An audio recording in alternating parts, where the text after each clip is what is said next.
At the end of the day, the debate about education is a philosophical debate. It's about the role of education and the purpose of education. That will never be resolved through politics, because politics is about voting, not about philosophy. So let me take a little bit of a broader perspective here. I remember watching an interview that Steve Jobs, the founder of Apple, did in the 1990s. That I thought was quite insightful. And he talked about education, which surprised me because I didn't know Steve Jobs had opinions about these things. And one of the things he mentioned, which I think was quite shocking and surprising, but absolutely true, is that parents in the United States, and I think this is true of the UK, and I think it's true of much of the Western world, parents in the United States spend more time considering what shoes to buy than considering what education their children should have. They spend more time on choosing a bassinet for their baby than on choosing the school that they will send their kids to. Parents have basically abrogated the responsibility of taking control over the education of their own children by being able to choose the school. And this is a consequence of the way education has been basically established and run for the last 100 and so years in the Western world. And that is, it has basically been, with some exception for the wealthy, it has basically been a monopoly of the state. It has basically been run by government.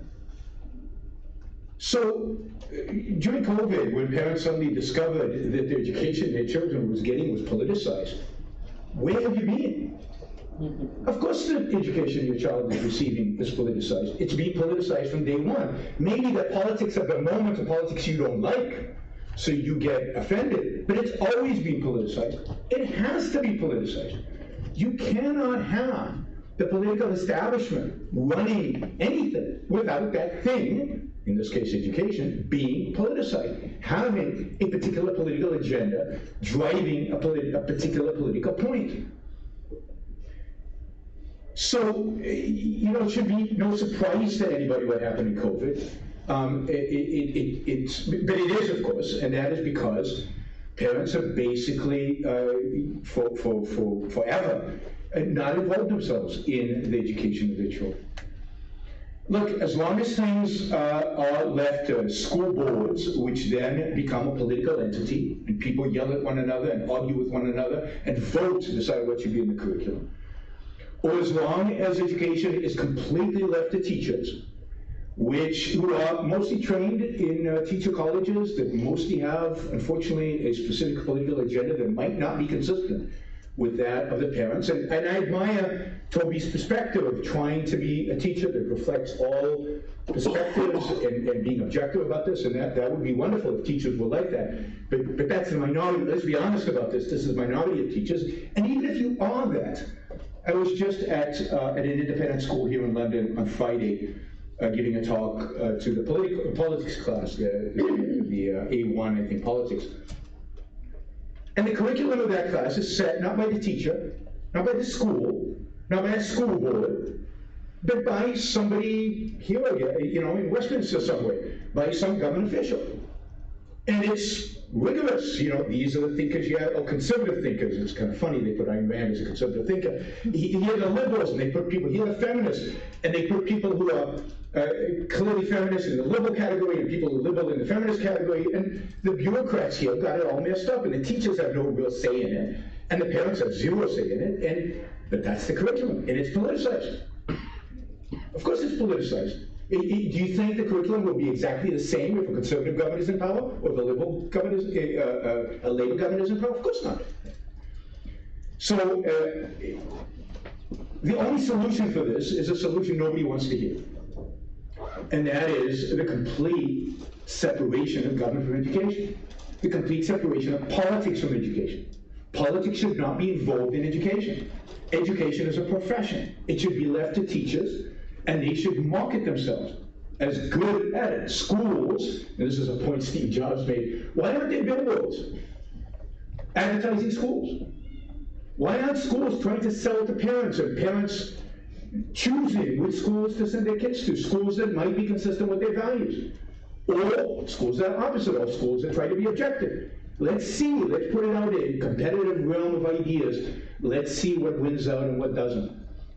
So while one could argue that government should continue to pay for education, and you could do this through a voucher system, what is certainly necessary is that the government step away from dictating what is in our schools, liberate our schools to make choices for themselves, and create real competition. Who knows what innovations we'll get in education if we actually had competition? Actually have competition for education and privatize the entire system. Yeah, and so there's a problem in the UK when it comes to schools, which we call the postcode lottery, which maybe in the States you call the zip code lottery, where you know, the best schools are in the most middle class, best areas. Would the free market idea, as you pose it, would that not just fall again, just in fact exasperate that problem? No, on the contrary, the exact opposite would happen. You would actually get a focus on competition to attract, just like you do in every other market, to attract people who are less well off to educational institutions that compete on quality. The idea that poor people cannot choose quality education for their children is insulting to poor people. You know, yes, it's true that if you're wealthy, you can choose your zip code. It's true that if you're wealthy, you can go to independent schools, even though, as we saw, that doesn't solve the problem. But if you're poor, you can't. You're stuck with one school. You're stuck with no options. A market creates options for everybody, and that is the beauty of markets. And the idea that you cannot create you know, economized educational schools that provide excellent education, I think, again, is wrong. Let me just say, I agree with much of what Toby said, particularly with regard to the fact that there's you know, what we really need to focus on when it comes to education is this idea of the philosophy of education and the foundational ideas. But I think it's wrong to assume that CRT and the rest of what's being described here is mainstream. It is not mainstream. It is a fringe on the left. And you can see that by the fact that, at least in the United States, in San Francisco, which is about as left as you can get in the United States, they voted off school board members who are advocating for this kind of curriculum in a leftist place because it's so fringe and yet it's come to dominate. You know, just to address some of these issues, look, when you have competition, yes, the people who love CRT, the parents who are committed to CRT, that little fringe will have their own schools. And let them do it, right? It's their kids, their responsibility. It'll be sad for those kids, but so be it. The rest of us will be able to send our schools, and we will demand, as we demand of a service industry in every other capacity, to fit our needs, which doesn't include this kind of material. Now, how teachers will adapt to that, I think they'll have to. There'll be competition about what is the philosophy of education, what is the purpose of education, is a great question. I think it's one, but we might have disagreement here about the philosophy of education. Well, let's have schools competing about a different vision of a philosophy of education and let parents make those decisions about which schools to send their kids. So it doesn't solve all the problems. Fundamentally, we still have to have the debate about what is education and the philosophy of it, but it provides avenues for competition and avenues for experimentation and avenues for segregation of parents making choices about their own kids' education. I think this is ultimately a parent's choice. Aaron, is there not a fault in your free market that these faith schools could bring in ideas that are completely antithetical to the society we live in? They will, and they do. And, you know, we get the education, in a sense, we deserve. And if parents hold irrational ideas, they will send their kids to irrational schools, and that's just a reality. And I think to impose ourselves, going back to parents' rights, to impose ourselves on that, I think is fundamentally wrong. And I think this idea we get the education we deserve applies generally. If parents don't get involved, they will get education that is counter to what their values are. And this is why parents have to get involved. And the best way to get them involved is through a market system. That's the way we can get parents most engaged in this process.